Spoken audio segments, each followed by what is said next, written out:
Chapter का नाम है रेखाएं और कोण।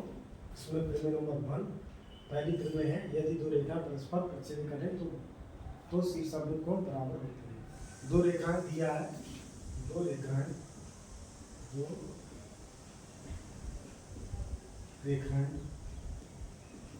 ए बी और सी डी बिंदु O पर छेद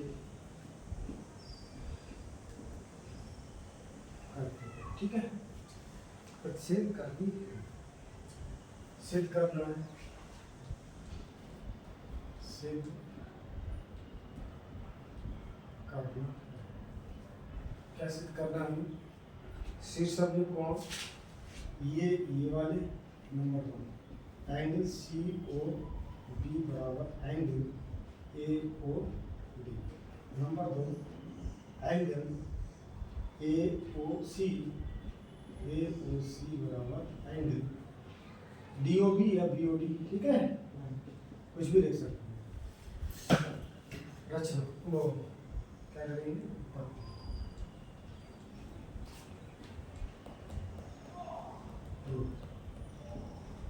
प्रूफ कैसे करेंगे? ये एक सरल रेखा कोई सी ले लो, पहले ए बी ले लो या सी डी ले लो, कोई सी एक साइड ले लेंगे, ठीक है। तो सर्वप्रथम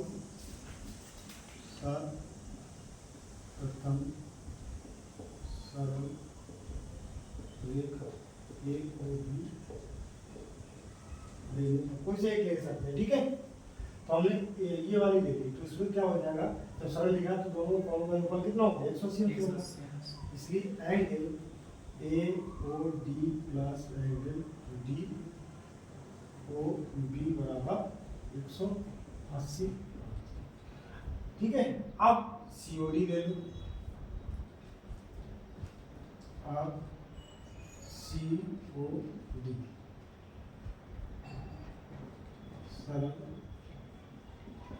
रेखा लेने तो कितना हो जाएगा, बी ओ डी या D O B angle D O B या बी ओ डी, ठीक है। कुछ भी ले सकते हैं, B O D plus angle B O C बराबर 180। सभी कर दो, ये भी 180 है, ये 180, दोनों बराबर रख सकते हैं। सभी का 1 बार 2 से बराबर रख दो बराबर angle A O D plus angle B O D बराबर एंगल डी ओ बी या बी ओ डी, एक ही बात होती है, कोई से लिख लो, ठीक है। D O D plus angle B O C. अब देखो डी ओ बी सेम में करेंगे, एंगल ए ओ डी बराबर एंगल बी ओ सी। एक पार्ट प्रूव हो गया, ए ओ डी बराबर बी ओ सी या सी ओ डी, तो फर्स्ट पार्ट आ गया, ठीक है। इसी प्रकार से हम ये वाली लेंगे, ये वाली लेंगे, तो दूसरा करके नहीं दिखाएंगे, डायरेक्ट लिखेंगे, ठीक है। इसी प्रकार दूसरा पार्ट ऐसे देखेंगे, एंगल ए ओ सी बराबर एंगल बी ओ डी, ये ऐसे देखेंगे, ठीक है। तो ये कौन से होगा, शीर्षाभिमुख कोण होगा, बराबर होगा, ये आपको प्रूव करना है। इसका प्रयोग सवाल में करेंगे, ठीक है, सही से। तो प्रमेय इससे अभी प्रमेय कर लिया आपने। अब देखो रेखा क्या होती है। यदि हम दो समांतर रेखा खींचे, कैसी रेखा खींचे, समांतर करेंगे, उसको एक काटती हुई रेखा खींचे, तो जो काटती हुई रेखा होती है यही आपकी तिर्यक रेखा कहलाती है। क्या कहलाती है, तिर्यक, ठीक है। और इसका नाम दे दिया हमने एल, इसका नाम दे दिया एम, इसका नाम दे दिया एम और एन समांतर रेखा, ठीक है। अब ये बात तिर्यक रेखा समझ में आती है आपको। अब दूसरी चीज होती है संगत कोण।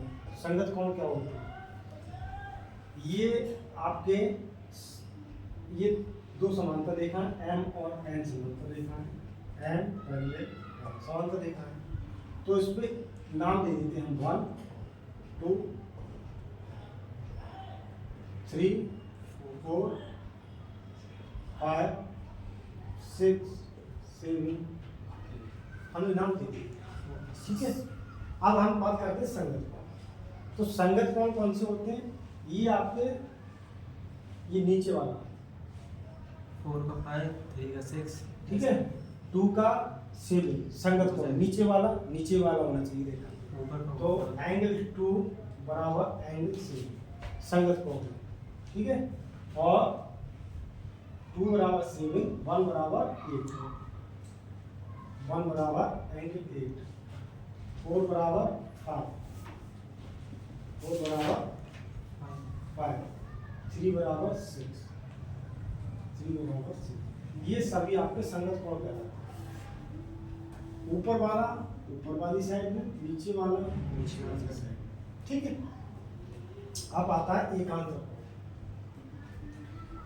एकांतर अगर ये 3 है तो इसके एकांतर कोण आपस में बराबर होते हैं, ठीक है। तो एक एकांतर से मतलब होता है एक छोड़कर अगला वाला। 3 से स्टार्टिंग किया तो एक छोड़ दो, 3 3 4 मतलब 3 2 8 मतलब एक छोड़ दो। इधर से चलेंगे तब भी एक छोड़ दो तो भी आएगा, इधर से चलेंगे तब भी आएगा। तो 3 बराबर 8 के होगा एकांतर। किसके होगा? 8 के। और 2 बराबर किसके होगा? 5 के। 2 बराबर 5 के।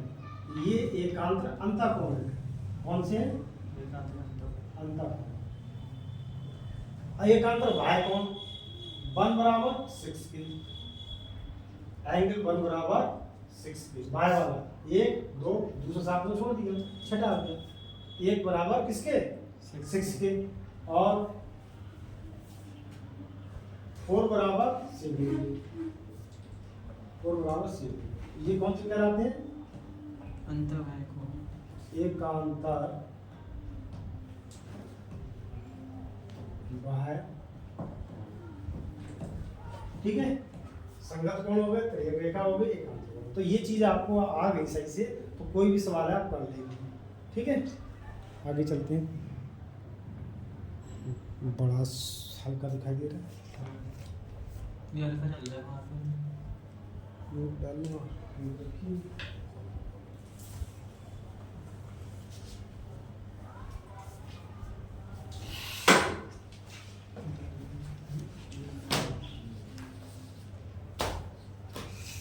वो तो जिसे उतार लो पहले फिर बता दूँ।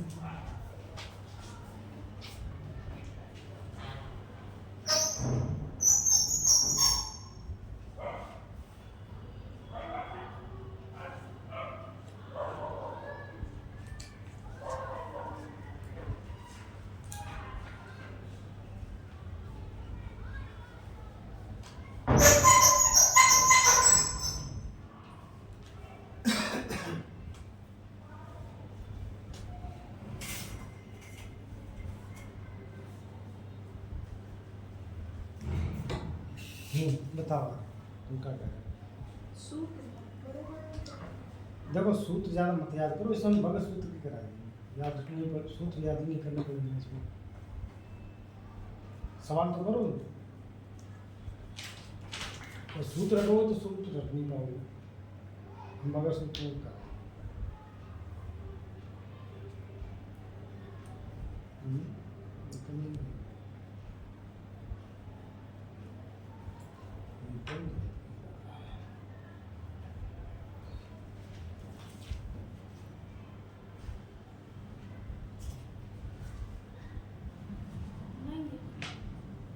नहीं तो नहीं है आपकी।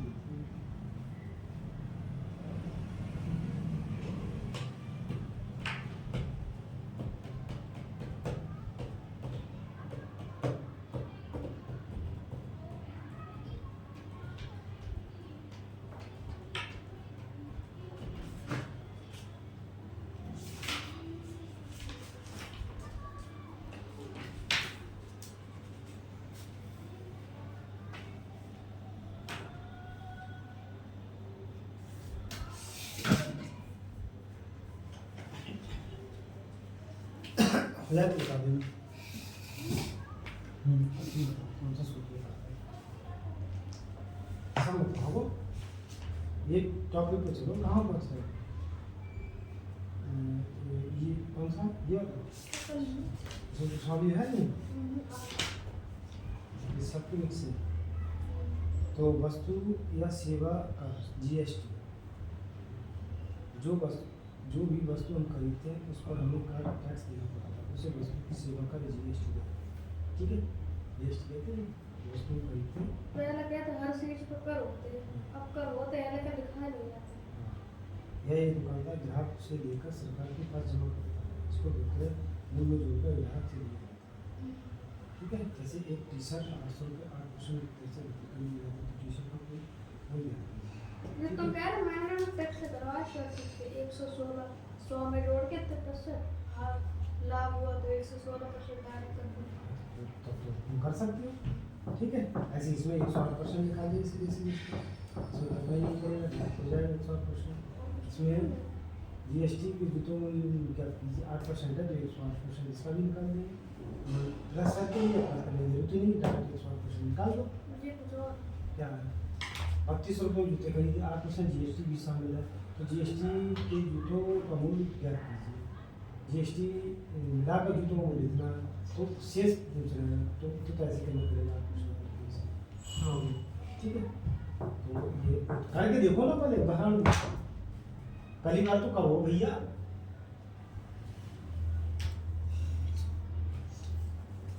पहली बार में तो गड़बड़ हो जाएगा बाद में। आगे है एक ही रेखा समांतर रेखा, ये बेसरल रेखा जो किसी एक ही सरल रेखा के समांतर होती है, परस्पर समांतर है। तो ये तो समांतर है, और समांतर होने के लिए क्या होता है, संगत को बराबर कर देते हैं। तो ये प्रमेय हम करा दें, प्रमेय नंबर 2 कर लो। x बराबर है और y बराबर है, इसलिए x बराबर y, x और y संगत मान क्या हो,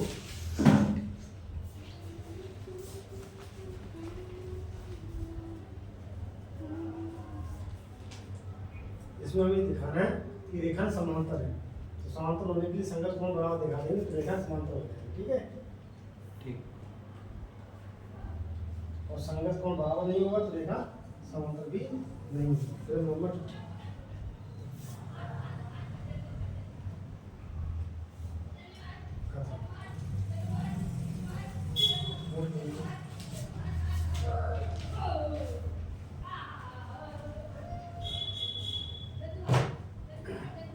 बेसरल रेखा है, बेसरल रेखा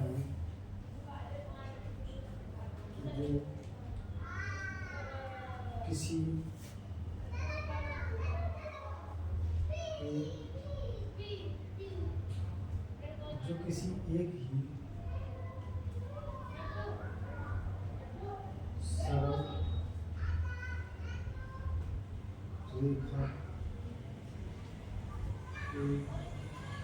रेखा के समांतर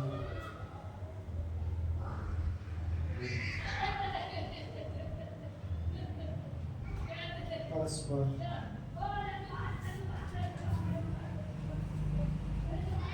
समांतर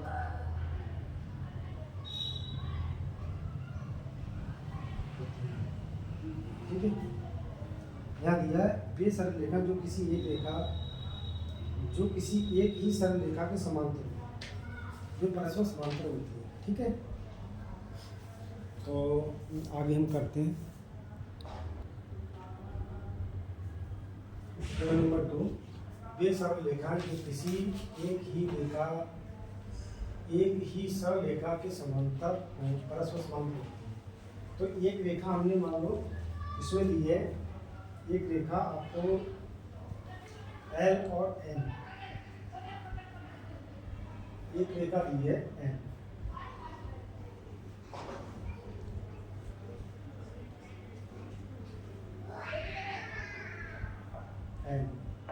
ठीक है, और इसके 2 अन्य रेखाएं हैं वो इसके समांतर एल एल। तो ये भी रेखा कैसी होगी, समांतर होगी। वे सरल रेखा जो किसी एक सरल रेखा के समांतर है, परस्पर समांतर होगी, ठीक है।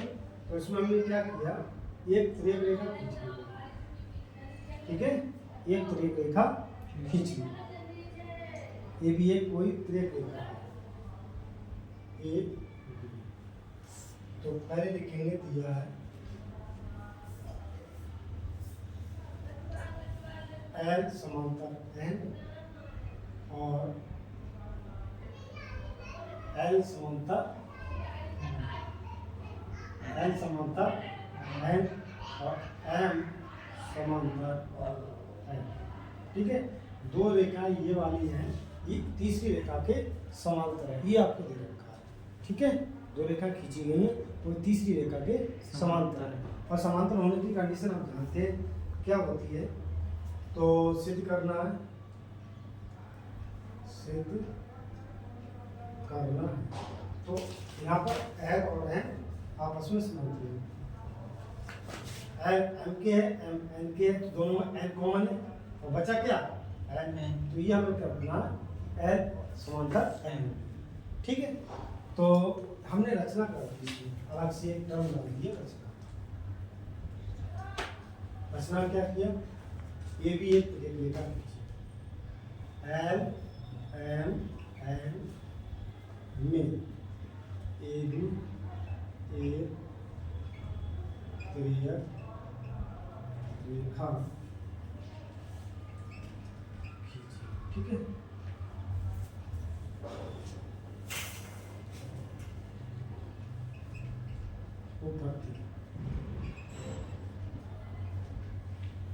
उपपत्ति में हम क्या दिखाएंगे, एल एन के समांतर, एल एन के समांतर, तो इनके संगत कोण, ये वाला कोण इसके बराबर होना चाहिए। नाम दे दो अपनी मर्जी से कुछ, ठीक है, नाम दे देते हैं एक्स, ये नाम दिया है, ये हमने वाई दिया है, ये हमने जेड दिया। तो हम जानते हैं जब ये रेखा समांतर होती है तो संगत कोण बराबर होते हैं, तो हम क्या लिखेंगे, हम जानते हैं कि समांतर रेखाओं के संगत कोण बराबर होते हैं। संगत कोण क्या होगा, एक्स बराबर वाई। कौन सी रेखा पहले, एल समांतर एन, एल समांतर एन, एक्स बराबर जेड, एक्स बराबर एंगल एक्स बराबर एंगल जेड, ठीक है। इसी प्रकार दूसरी रेखा क्या, एम समांतर है, एम समांतर एन, तो एम का संगत कोण क्या, वाई, एंगल वाई बराबर एंगल जेड, समीकरण 2, ठीक है। समीकरण 1 व 2 से, समीकरण 1 व 2 से देखो ध्यान से, x बराबर जेड, y बराबर जेड, दोनों जेड जेड है, कौन कैंसिल हो जाएगा, तो क्या आ जाएगा, x बराबर एंगल y, ठीक है। जब x बराबर y है तो x बराबर y कहाँ पर है, x बराबर y यही तो है, ठीक है। तो L समांतर N प्रूफ हो जाएगा, इसलिए हम क्या लिखेंगे, L समांतर N, ठीक है। तो इसे आप लोग कर लेना।